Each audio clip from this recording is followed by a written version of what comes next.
Welcome to TCTV News for the week of November 6th, 2023. I'm Erin Bresnahan. And I'm Caitlin Scott. Why did you bring that helmet back? Halloween is over. You never know when you might need this. Are you planning on going deep sea diving anytime soon? No, but you never know.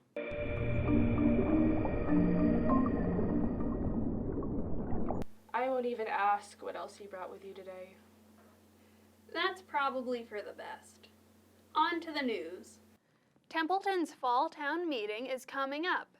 Set your calendars for November 15th at 6 p.m. in the Safka Auditorium at the Narragansett Middle School. The approved warrant is posted on the town webpage, templetonma.gov.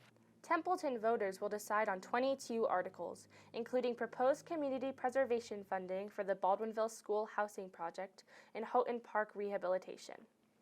The Baldwinville School housing project developers seek an additional $750,000 to move forward with the project. The Community Preservation Committee, or CPC, approved the warrant article for the request. A total in excess of $148,000 in community preservation funding is being sought for Houghton Park playground rehabilitation and the development of the master plan for Houghton Park and its ball field. The requests for Houghton Park are in 2 separate articles. Other Fall Town Meeting articles include a sign bylaw and a $2.2 million request for a new sewer pumping station on Crotty Ave. There's also a non-binding question to see if the town wants to vote at a future town meeting to discontinue the public way at Stone Bridge, which remains closed. That whole issue is a dead end. You can say that again. That whole issue is a dead end. Stop it. I'm just approaching the Stone Bridge topic from both sides. You can review all the Fall Town Meeting articles and pick your favorite topic at the town website at www.templetonma.gov. A voter's guide with advisory committee recommendations from the advisory committee's November 7th pre-town meeting will also be available. How many people do you think will show up for the Fall Town Meeting? I don't know. The Baldwinville School housing project and Houghton Park plans may attract voters. Maybe the sign bylaw too. Do you hear that? No. Good. That means it's probably not there. The recording picked up some weird flashbacks from the 1970s in our last show. It was terrifying. We are now using cabling that is specifically shielded against interference from the 1970s. You won't be needing that anymore then. I guess not. Thank goodness.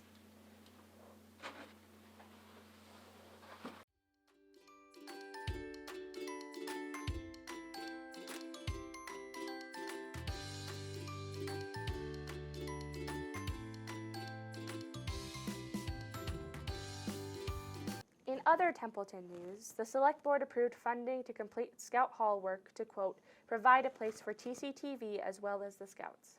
So I just wanted for the public's knowledge, it says completion of this building will provide a place for TCTV as well as the Scouts, and TCTV did send in a letter, a respectful letter, making sure that they were concerned that we weren't acknowledging that.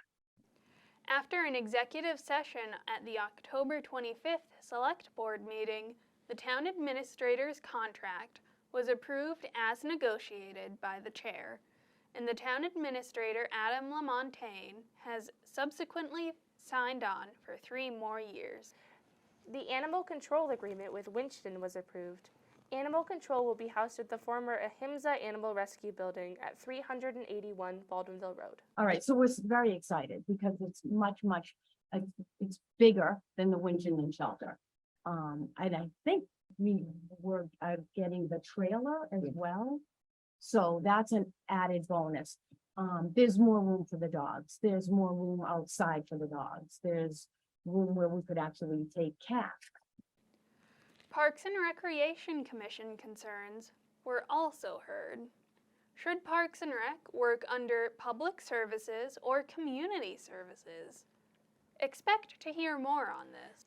Shine on, Templeton. The Senior Center recently enjoyed a presentation of healthcare options for 2024 by Shine volunteer Gail Noel, and a talk of the town with the Templeton Cultural Council's Pat Gale.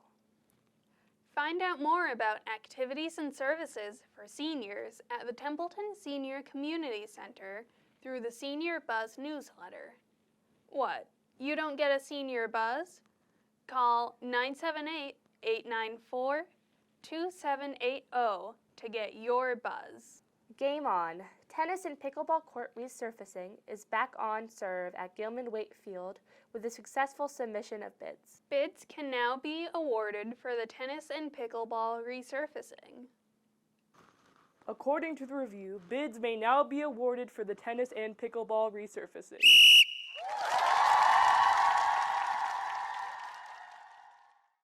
We don't need a video replay, do we?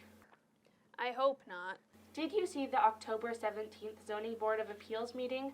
What should we call that one? Shed shenanigans or dumpster fire on Shore Drive? That's one nasty neighborhood dispute. We don't even know where to begin. What came first, the shed or the dumpster? The chicken or the egg? It was the shed saga of Shore Drive. Not as good as the epic dog trial, but I'll take what drama I can get. I'm looking forward to the great pig debate. Keepers of pigs are reportedly causing a stink for the neighbors. What should we call this issue? Big Pig? The big stink? We don't want to be editorializing now. Or rolling in the muck? Investigative reporters were once called muckrakers, you know. Though TCTV prefers to focus on Templeton news, an ongoing investigation in Gardner bears repeating.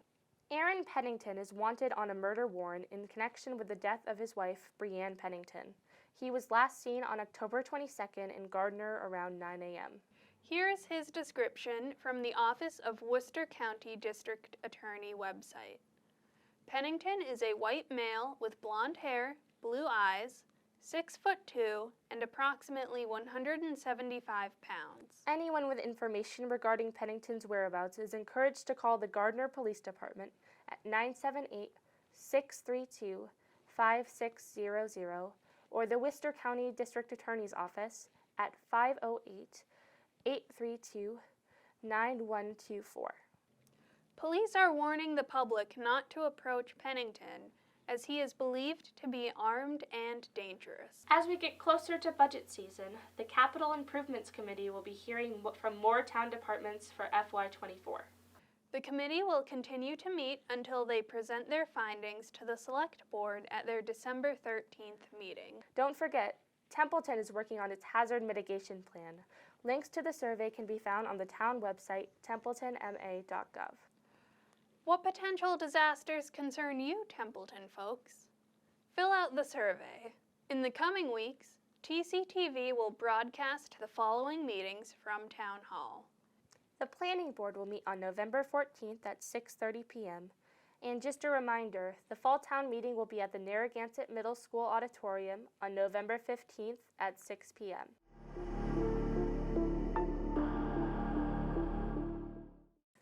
Welcome Amanda Inferreira, and congratulations on winning our photo contest. Thank you. Why don't you tell us a little bit about your Halloween decorations? Oh gosh, where do I start? So I actually started probably about, this is my second year, doing the haunted walkthrough.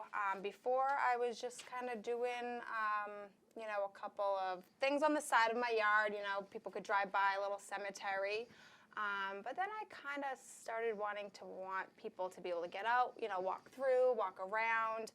And I met a couple that lived down in Lunenburg, and she was kind of going out of business, getting rid of everything. And I just fell in love with how she kind of had everyone come in and walk through, and that's kind of where the idea started from. When did you start doing this? I started decorating probably, 6 or 7 years ago. But doing the haunted walkthrough, this was my second year doing it. Why don't you tell us a little bit about the haunted walk? Sure. So me and my husband, more or less me, I kind of come up with a game plan usually over the summer. And usually we start setting up maybe after Labor Day weekend. Next year, I think we're going to have to start a little bit earlier. But I usually do it Friday, Saturday, and Sunday nights. It's open to the public. It's free. I usually do it for a couple of hours at night. We do it the whole month of October right up until Halloween. That sounds like a lot of fun. It is. It is. A lot of people have so much fun. The laughs, the screams. My brother comes up and he dresses as Michael Myers. Likes to, creep people out, and my kids too. They like to, dress up and kind of hide behind some of the props and jump out. And I believe next year I'm actually going to be looking into doing a special needs or autism night. Where anybody, that is autistic or has special needs can come, and it will be, the volume will be a little bit lower and there won't be as big a crowd, so they get a special night just to kind of come through, and I'm excited to work with someone with that. How many people on average would you say come through your haunted walk? So last year it was a little bit on the quiet side. We had anywhere from, 50 to 100 people maybe a night. This year, it was a little different. One night we had over 700 people come through. So I think over just that one weekend we had over 1,000, which is great. I love it. I love, seeing, people come through and laugh and just have a good time. Life is so expensive, and, me and my husband, we have 3 kids, and anywhere we go, it's, $100, $150 just to go out and have fun. So I wanted to open it up to the public, free of charge, just to come and have fun and enjoy it. So we've had quite a few people. I want to say for the season, we were probably up over 2,000 people that came through. That's pretty impressive. And I see you brought some friends to the interview I did. today. So these are my new little buddies. They don't have names yet. I went to Spirit Halloween, and my daughter fell in love with this one. And I have a little scene with a bunch of creepy dolls, and it usually gets, the adults usually are creeped out about the doll section. Some of the kids don't care, but so I got some new friends that are going to be added to the haunted walkthrough next year. I can't wait to see it. Yes, I'm so excited. I'm already planning next year. I'm writing stuff down and buying new guys, and we did have some people that donated, so that is put right back into the haunted walkthrough for next year. Well, thank you for coming in and talking with us. Thank you so much. This was awesome. I never expected to win, the T-shirt and win the contest. So, thank you so much. I appreciate it. Looking for something to do? Check out the extensive area event calendar on our Montechusett.tv website for family fun, music, and entertainment throughout North Central Massachusetts. Here are our Montechusett TV picks for fun events coming up in our region. Pepperell Community Arts presents Chicago Teen Edition at Nissitissit Middle School, November 9th, 10th, and 11th at 7 p.m. with a matinee showing on November 11th at 2 p.m. Set in the Roaring 20s, the story follows Roxy Hart after she kills a faithless lover and almost gets her husband to take the rap for her. Convicted and sent to death row, she and a fellow merry murderess vie for the spotlight and the headlines, and ultimately join forces in search of the American dream, fame, fortune, and acquittal. Tickets are $10 for general admission and $5 for students and seniors. This is the teen edition, so it's a version of the hit musical that's been edited to be more appropriate for teens, and generally carries a PG-13 rating. The rating is for family decision-making purposes only, and all ages are welcome at this production of the show. The Shirley Meeting House on the Common has a special treat for all those who love organ music. World-renowned organist, harpsichordist, ensemble director, and music researcher Abraham Ross will be giving a concert on the Meeting House's historic Stevens Tracker organ on November 11th from 3:30 p.m. to 6 o'clock p.m. Ross's repertoire ranges from the earliest written sources to current-day composers, and his recital programming reflects a deep commitment to diversifying the standard canon of Western repertoire for his instruments of choice, with the works of neglected and underrepresented composers a regular feature of his work. Finally, the weekend is rounded out with a holiday marketplace at the New England Botanic Garden on November 11th and 12th from 10 a.m. to 5 p.m. This holiday marketplace will feature the best local crafters of the region, with a wide range of special, unique, and handmade items for sale. And all card-holding members of the garden will receive a double discount at the well-stocked garden store, making this a great time to do some holiday shopping for the avid gardeners in your life. Admission to the holiday marketplace is included with general admission to the garden. It's recommended that you make reservations in advance in order to ensure entrance on your preferred dates. A link to the New England Botanic Gardens reservation page can be found on our Montechusett.tv calendar page. The Sterling Senior Center will welcome Ray LaChance with his program, The Web of Life, Local Indigenous Culture, on November 14th from 6:30 p.m. to 7:30 p.m. This multidisciplinary interactive program is a wonderful time for both children and adults to learn about and honor the local indigenous cultures of the region with Ray LaChance, a member of the Abenaki and Micmac tribes. Learn how the Algonquin Nation honors the web of life with dances, and listen to music played on an indigenous flute, and hear stories from local cultures. There will also be games that demonstrate the importance of conservation, and participants will be able to create their own necklace in the style of local indigenous people. Registration is required for this event. A link to the registration page can be found on the calendar post on our Montechusett.tv website. The Leominster High School Theater Company will perform the Pajama Game November 17th and 18th at 7 p.m., with a matinee performance on November 17th at 2 p.m. This toe-tapping comedic love story follows the events unfolding as the union and management of a pajama factory clash. This factory's new superintendent, Sid Sorkin's job of bringing the union to heel seems pretty straightforward, right up until he falls in love with the leader of the union grievance committee. This perennial favorite is a glowing example of classic musical comedy, and this performance is a must-see for all local theater lovers in the region. Tickets for upper orchestra seating are $12, and lower orchestra tickets are $15. A link to purchase tickets online can be found on our Montechusett.tv calendar. It's harvest season, and that means harvest fairs, like the Thanksgiving Harvest Fair at Red Apple Farm on November 18th and 19th from 10 a.m. to 4 p.m. Local family farms and businesses come together at Red Apple Farm to offer all the best fixings for your Thanksgiving table and home. Here, you can discover local vendors selling fresh crops and unique products from all over New England. As well as delicious food, the Thanksgiving Harvest Festival also has the Brew Barn, face painting, podium rides and hay rides, blacksmith demonstrations, local live music, pick your own ornamental corn, guided nature hikes, and more. There will also be a food drive to support local food pantries. For every 5 non-perishable food items you donate, your name is entered for a chance to win one of many great raffle prizes.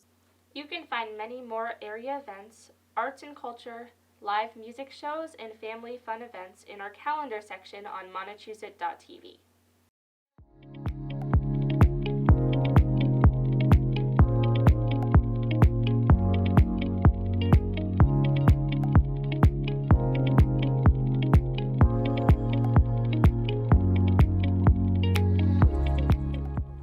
We're here with Magnus of Wachusett Business Incubator. What's new at WBI, Magnus? Well, we're happy to be hosting this another insightful episode of this Minute with Magnus here at WBI. As you might recall from our previous episodes, we've been enjoying a fantastic array of classes this autumn, covering a diverse range of topics from AI and persuasive marketing to even mastering your iPhone. Today, I'm excited to shed light on the wealth of transformative offerings available through our business incubator. At WBI, we're committed to supporting your entrepreneurial journey. We provide assistance with crafting your business plan and fine-tuning your business model. We're here to help you navigate the complexities of financial forecasting for your venture, and we equally are passionate about offering marketing support to kickstart your business. Our dedicated support team at WBI is eager to connect with you and help you along your entrepreneurial path. Before I conclude, let's take a quick look at some highlights from our fall classes.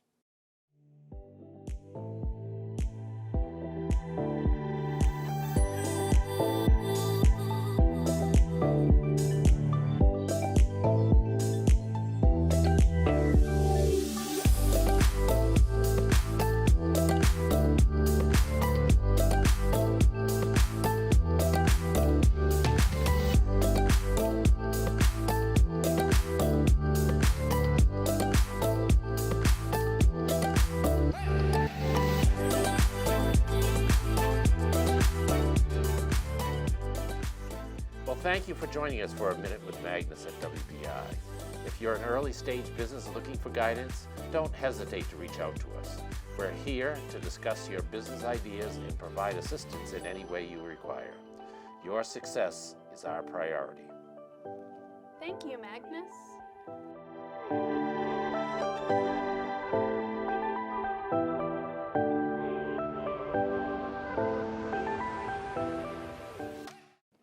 The weather is changing rapidly as we get further into fall.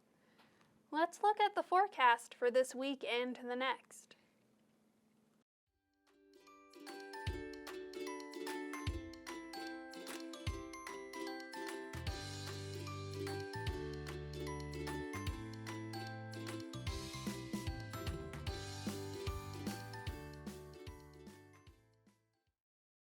Remember, you can keep an eye out for unhealthy air by checking air quality sensors placed throughout Templeton. Just go to the town website, www.templetonma.gov, click on Air Quality Sensor Map, and see for yourself. And finally, we have the Health and Wellness Report. COVID counts have been on the rise lately. Through October 21st, Templeton had 31 positive reports of COVID. If you take an at-home COVID test and test positive, please call 978-602-2356 to report. At-home test kits are still available at Templeton Town Hall. We're going to leave you with clips from this year's Haunted Gazebo and Parade from Halloween. Stick around to see the terrific Templeton trick-or-treaters and their costumes.